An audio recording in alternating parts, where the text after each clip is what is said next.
इतनी डोमिनेटिंग थी तो लोगों ने मुझे चैलेंज क्यों नहीं किया? क्यों किसी ने ये नहीं बताया कि मुझे कोई हक नहीं कुछ बोलने का, बाकी लोगों को डिक्टेट करने का? और मुझे नहीं पता है कि वो एपिसोड में क्यों नहीं डाला था। बैठने के बावजूद भी वो बात तक नहीं करती। मेरे बारे में बात हुई लेकिन किसी ने मुझे डायरेक्टली नहीं बोला। अच्छा, शिल्पा और करणवीर के साथ तुम्हारा रिलेशन कैसा है?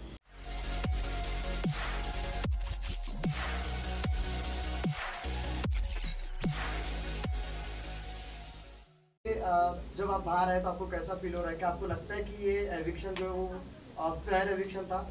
मुझे लगता है कि पहली जैसे मैं बाहर आई मुझे बहुत लोगों का प्यार दिखा, जहाँ पे लोगों ने बोला कि they really understood what kind of person I am.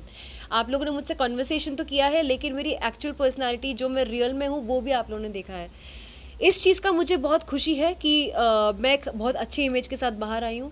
इस चीज़ का मुझे बेहद दुख है कि मैं थर्ड वीक में जो इतने फुल ऑन अपने गेमिंग स्प्री में आ चुकी थी, अपने वाइब पे आ चुकी थी, जहाँ पे मैंने अपनी स्ट्रैटेजीज बनाई थी, मैंने अपने अटैक प्लान्स बनाए थे, मैंने अपने ऑपोजिट ग्रुप के साथ अलायंसेस भी बनाए थे। I was fully playing the game. Task में भी अपना एक बहुत ही अलग रूप मैंने दिखाया था, जो राशन वाला टास्क था, the ring trick and everything. I did all that, but उसके पहले ही मैं कुछ लोगों से नॉमिनेटेड थी जिन्होंने बहुत ही फेक और स्टूपिड रीज़न दिए थे मुझे नॉमिनेट करने के लिए, और मैं नॉमिनेशन से बच इसलिए नहीं पाई क्योंकि ऑलरेडी मेरे सामने 3 स्ट्रॉन्ग कंटेस्टेंट्स थे जो स्टार्टिंग से उनको गेम का फॉर्मेट पता था, मुझे नहीं पता था। I thought it's a personality contest and I did not know that मुझे डे वन से एक अटैकिंग वे में रहना पड़ेगा। अगर हम बात करें आपके गेम का तो कहीं ना कहीं हम ऑडियंस को लगा कि आप बहुत ही स्लो, कुछ देखने को नहीं मिला। नायरा एक्चुअल में क्या कर रही है बिग बॉस हाउस में, उसने क्या क्या खेला वो दिखाई नहीं, तो कहीं ना कहीं ऑडियंस को ऐसा लगता है कि कनेक्ट नहीं हो पाए। या कहीं ना कहीं जैसे कि रोहित सर ने कहा कि वोटिंग कम आई, वोटिंग का वजह ही ये है कि आपको देखा ही नहीं गया। एग्जैक्टली हम जहाँ वो कर रहे थे, एक्सपेक्ट कर रहे थे पिशाचनी जैसे शो में आपका एक रूप देखने को मिला, हमें लगा कि नायरा फुल्ली सबका फाड़ देगी, बट हमें वो नहीं देखने को मिला। हाँ, नहीं, मेरा नेचर ये थोड़ी है कि मैं जाते ही लोगों के ऊपर कुछ लांछन लगाऊंगी और फिर उनके ऊपर चढ़ूंगी और झगड़ा करूंगी। ये मेरा नेचर नहीं है कि मैं वो जाके करूंगी। अगर मुझे पहले किसी ने ब्रीफिंग दिया होता कि नायरा ये गेम है अटैक का, आपको जाके ज़बरदस्ती इसकी पैंट लूज़ क्यों है, इसका वो क्यों लूज़ है, जाके मुद्दे बना के झगड़े करने होंगे, तो मैं 100% सोचती कि ये गेम मेरे लिए है कि नहीं। मुझे लगा था, मुझे बार बार बताया गया था कि ये आपको बिग बॉस नहीं देखना है ताकि आप ऑर्गेनिकली करो जो आपको करना है। एंड ऑर्गेनिकली आप जब किसी नए जगह पे जाते हो आपको 1-2 हफ्ता लगता ही है आपके आसपास के लोगों को समझने के लिए और आपकी वाइब समझने के लिए, which was a very natural process. तो मेरा वही हुआ। तीसरे हफ्ते में मैं सब कुछ समझी, मैं स्टेबल फील करने लगी और मैं अपना गेम खेलना शुरू की थी। पहले हफ्ते में आपको एक बार वार्निंग मिली थी, पहले हफ्ते में सलमान खान ने आपके साथ पूरा वीकेंड का वार भी किया था, वार्निंग मिली थी, लेकिन आपको नहीं लगता कहीं ना कहीं आपने लेट कर दिया? तीसरे वीक में आप दिखना स्टार्ट हुई, गेम खेलने में थोड़ी सी मैं वही तो कह रही हूँ ना, मैं गेम को समझी नहीं थी। Being opinionated does not mean I have to scream and give my opinions, right? मेरा तरीका, सपोज मुझे सपोज आपका और मेरा कुछ एक डिसएग्रीमेंट हुआ है, आप चिल्लाओगे, इंसान तब चिल्लाता है या फिर इंसान तब अपना वॉल्यूम हाई करता है जब सामने वाला इंसान आपका सुनना नहीं चाहता। बट मेरा तरीका ही आपको बाजू में बिठा के बात करना, अपने ओपिनियंस उस तरह देना। प्लस लोगों को लगा था कि मैं बहुत डोमिनेटिंग हूँ, लोगों को लगा था मैं बहुत डोमिनेटिंग हूँ। मैंने जब लोगों को किचन के रूल्स बनाए या फिर बाथरूम के रूल्स बनाए, मैं इतनी डोमिनेटिंग थी तो लोगों ने मुझे चैलेंज क्यों नहीं किया? क्यों किसी ने मुझे काउंटर नहीं किया? क्यों किसी ने ये नहीं बताया कि मुझे कोई हक नहीं कुछ बोलने का, बाकी लोगों को डिक्टेट करने का? Why nobody challenge me? सब मेरी बात सुन के बैठ क्यों गए? फिर तो मैंने तो अपना काम निकलवा लिया ना लोगों से। नायरा, टॉकिंग अबाउट यू, जब आप घर से बाहर निकल रही थी, यू सेड कि guys it's okay, we knew it only, but जब आप बाहर निकली, we have seen your emotional side के इतने जल्दी नहीं, ऐसे कैसे, मैंने गेम अभी स्टार्ट किया था, तो व्हाट यू वांट टू से, एक्सपेक्टेड था ये चीज़? मुझे लगता है कि मैं डिसअपॉइंट बाहर आके इसलिए हुई क्योंकि क्लियरली लाइव में मेरा जितना तामझाम था, चीज़ें थी, फ़न चीज़ें थी, मेरी इंटरेक्शंस थे, मेरे पर्सनालिटी के बाकी जो चीज़ें थे वो क्लियरली दिख रहा था, जो एपिसोड में नहीं डाला था। और मुझे नहीं पता है कि वो एपिसोड में क्यों नहीं डाला था। मैं अज्यूम कर रही हूँ कि नहीं डाला था क्योंकि मेरा कोई पर्सनल फाइट नहीं था किसी के साथ। अभी अगर किसी के साथ मेरा पर्सनल नहीं फाइट हुआ है तो मैं ज़बरदस्ती जाके फाइट नहीं कर सकती ना, that is against my nature. तो उसको मैं क्रिएट कैसे करूँ? मैं समझी गेम को, मैं लोगों की असली चेहरे जब पहचानी तब मेरे को रियलाइज़ होने लगा कि मैं कैसे किस किस को एलिमिनेट करना चाहती हूँ, because I saw the real faces. But day one में ज़बरदस्ती किसी के साथ मुद्दा उठाना, इट्स नॉट पॉसिबल। हुआ ही नहीं मेरे साथ, किसी ने ना मुझे चैलेंज किया ना मैंने किसी को किया, सब तो मेरी बात मान के बैठे थे। आपको नहीं लगता कि चाहत ने ये बहुत अच्छे से बिग बॉस का सिनेरियो देखा और उसका बहुत ज्यादा फायदा उठा रही है झगड़े और मुद्दे बना?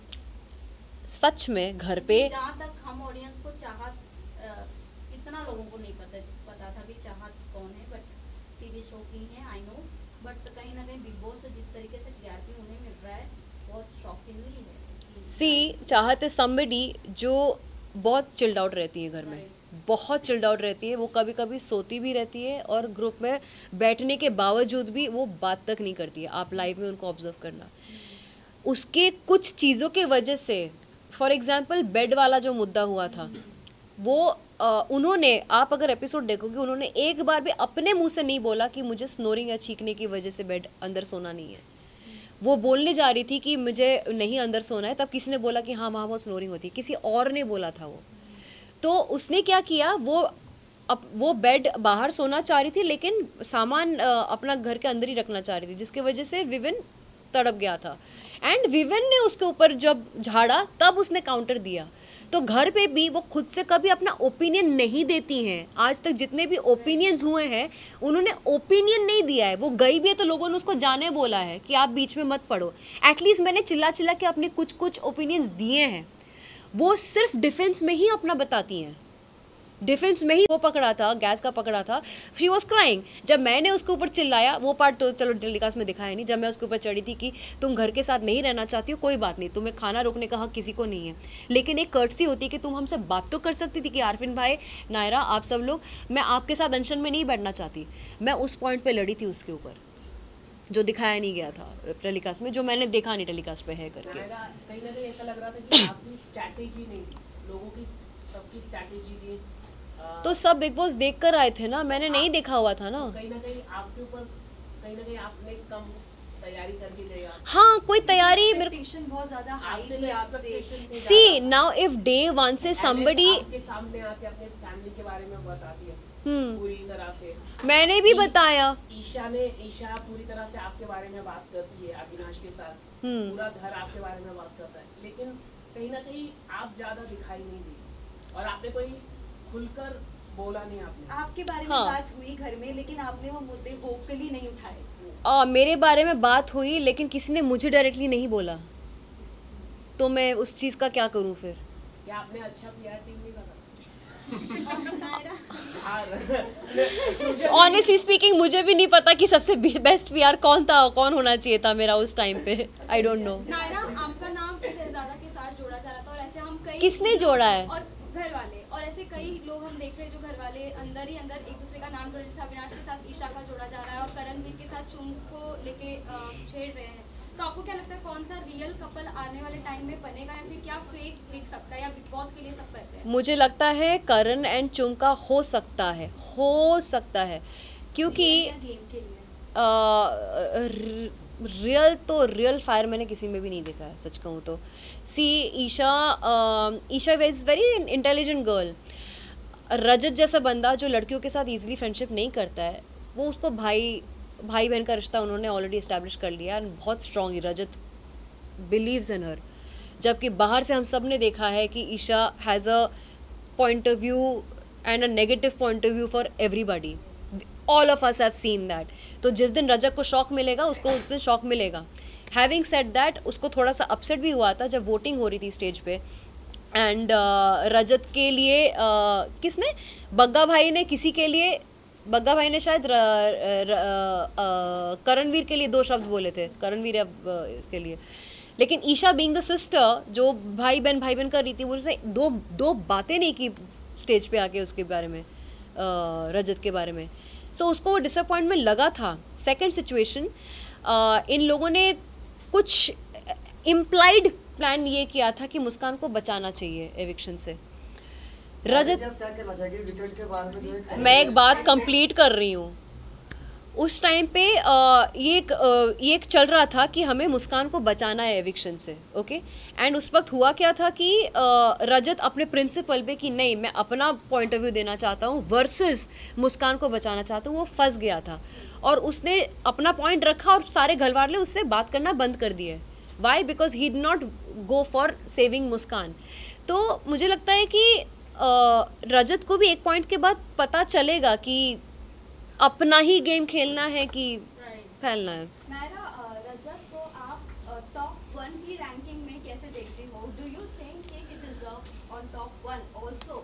जब यू नो विवियन और रजत को जब तोड़ने की बात आई थी तो लीडरशिप क्वालिटी, मैनिपुलेटिव सबसे ज़्यादा यू नो रजत को दिया गया था, ना ही तो विवियन को दिया गया था। व्हाट यू हैव टू से कि उनमें क्वालिटी, क्योंकि एक जब सलमान खान ने उनसे पूछा था तो आप अगर जेल में होते तो क्या आप खाना देते, तो उन्होंने कह दिया था बिल्कुल नहीं देता मैं। What do you think? और फिर वही देख रहे हैं हम कि वोट सबसे ज़्यादा रजत को मिलता है। मुझे लगता है रजत डिक्टेटर बनता 100%, क्योंकि उसने खुद बोला है अपने मुंह से हम लोगों को कि उसे अगर कोई मिस्टेक करता है तो उसको 5 घंटे पूल में खड़ा करेगा के लिए जाता, वो अपना पावर एक्सरसाइज करने के लिए एक खाना भी नहीं देगा। तो he honestly said his true feelings. तो हमें, और मुझे ये पता है जब ये वाला टास्क हुआ था जहाँ पे चुम, आरफीन और रजत के बीच में मैंने रजत का गुड्डा हटाया था, मेरा रीज़न बाद में ये भी था कि तुम बहुत ज़्यादा इम्पल्सिव हो। एक टाइम गॉड, एक लीडर इम्पल्सिव नहीं हो सकता, आप डिक्टेटर वाली क्वालिटी लेकर नहीं आ सकते। You have to be somebody who is balanced, who can work around the house very well. So उस रीज़न की वजह से रजत को ना एक थोड़ा सा टशन हो गया था मेरे साथ, बट प्यार से आके बात करके नलीफाई करके भी चला जाता था। नायरा, कहीं ना कहीं ईशा और एलिस की जो बॉन्डिंग हमें दिखाई जा रही है और आफ्टर उनका फ्रेंड जो उन दोनों को प्रोटेक्ट कर रहा है, कहीं ना कहीं उन्हें पता है कि हमें एक रिलेशन तो बना के रखना है बिग बॉस हाउस में। लव एंगल नहीं बन सकता तो भाई एंगल ही सही। तो आपको क्या लगता है अगर आपका कहीं अच्छा बॉन्डिंग रहता तब तक आप घर में रहती, या फिर उन दोनों को क्या नाम, इन तीनों को क्या नाम देना चाहेंगी? देखो, इनका गैंग को तो मैं सिंड्रेला सिस्टर्स बुलाती थी पहले। अब मुझे सच में पता चला कि चुगली चाचियाँ तो थी हैं, ये है ही, वो पूरा टाइम वही करती रहती हैं। हैविंग सेड दैट, मुझे उनके फ्रेंडशिप से भी बहुत ज़्यादा इंस्पिरेशन मिलती है। वो they are very tight with each other. भले ही वो लोग घर के लिए थोड़े वैसे टाइप के हैं, सिंड्रेला सिस्टर्स जैसे हैं, जो उसका भी उसके साथ रह के उसको भी बहुत ज़्यादा वो करते हैं, but at the same time I really, मुझे अंदर से बहुत इच्छा भी होती थी कि काश मेरा भी ऐसा बॉन्ड किसी के साथ था। एंड अनफॉर्चुनेटली मेरा बॉन्ड ऑलमोस्ट 2 जन के साथ ऐसा बन भी गया था, श्रुतिका और शहजादा के साथ। इट्स जस्ट दैट मेरा जब गेम ही स्टार्ट हुआ तभी के तभी ओवर हो गया। नायरा, वैसे तो शहजादा और श्रुतिका के साथ, लेकिन आपके लिए एक बात बोली गई थी कि कहीं ना कहीं कुछ वक्त बाद आप एलिस, ईशा, इन लोगों का ग्रुप ज्वाइन कर सकती हो। तो अगर आप घर में होती क्या वो एक ग्रुप फॉर्म होता? क्योंकि एलिस के साथ बात शुरू हो गई थी। मैं सामने से जब क्या हुआ था, सारा जेल में बैठी थी, बग्गा भाई को बोल रही थी अच्छा शिल्पा और करणवीर के साथ तुम्हारा रिलेशन कैसा है? तो बग्गा भाई बोले हाँ ठीक है, अच्छा ठीक है उनको छोड़ देते हैं। ये नायरा और शहजादा का जो जोड़ी है ना, बहुत स्ट्रॉन्ग जोड़ी बन रही है, मुझे इन लोगों को सबक सिखाना है। फिर बग्गा भाई ने बोला उसके रिटर्न में कि मुझे एलिस और इन तीनों को भी सबक सिखाना है, क्योंकि एलिस और ईशा हमेशा बग्गा जी के ऑपोजिट में जाती थी, करेक्ट।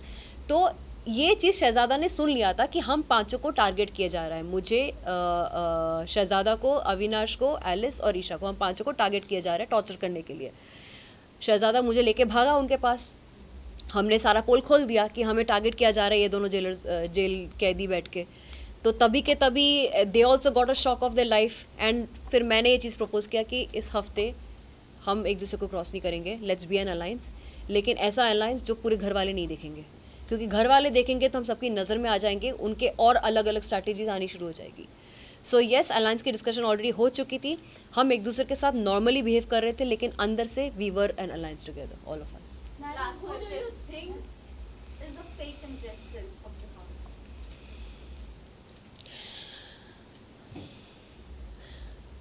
मुझे शिल्पा और जी आउटराइट फेक लगती हैं, बग्गा जी हिडन है, वो कन्वीनियंस के हिसाब से उतर चढ़ाव उनका रहता है, लेकिन शिल्पा जी वो बहुत ही विक्टिम कार्ड प्ले करके बहुत सेफ खेल रही हैं, एक तरफ विविन और एक तरफ करण को रख के।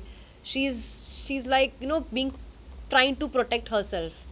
क्योंकि विवियन इस गैंग का लीडर है, करण इस गैंग का लीडर है and she is in the middle and वो अपना ओपिनियन दे देती हैं बट वो फाइटिंग स्पिरिट नहीं रखती हैं, like you know to make a difference probably.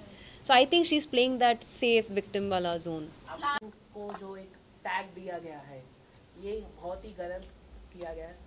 Tag मिला है लाडला यार घर का लाडला है तो है वो, कलर्स का लाडला भी क्या कर सकते हैं. आप भी तो कलर्स की शो हाँ लेकिन मैंने सारे के सारे कलर्स शो नहीं किए ना, उसने किया भी है, उसके सारे हिट भी गए हैं और उसको टॉप 2 का पोजीशन भी मिला हुआ है, एक बहुत ही सेफ एंड सिक्योर जोन में है तो शांति से खेल सकता है वो. ये तो बिग बॉस ने दिया है टॉप 2 का टैग, मतलब इनको, एलिश को और विवियन को. आपके अकॉर्डिंग कौन हो सकता है? मुझे लगता है विवियन के चांसेस बहुत हाई है. सेकंड?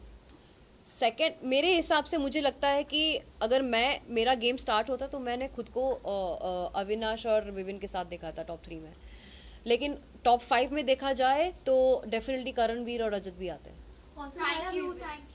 एक लास्ट क्वेश्चन है. हाथ नायरा, नीचे. एक अफवाहें उड़ रही हैं कि नायरा अगर घर से बाहर आई हैं कहीं ना कहीं उनकी पर्सनल चॉइस है क्योंकि उनका बहुत जल्द फिल्म आने वाला है. इसमें कितनी सच्चाई है, आप कुछ बताना चाहें? यार फिल्म आ रही है, वेब सीरीज भी आ रही है, बहुत सच्ची बात है, लेकिन वो सब जनवरी में आ रही है. मेरा कोई रीज़न नहीं था बाहर आने का, ये एक रॉन्ग एविक्शन हुआ गया है, अनफेयर एविक्शन हुआ गया है मेरे साथ. Thank you so much. Thank you.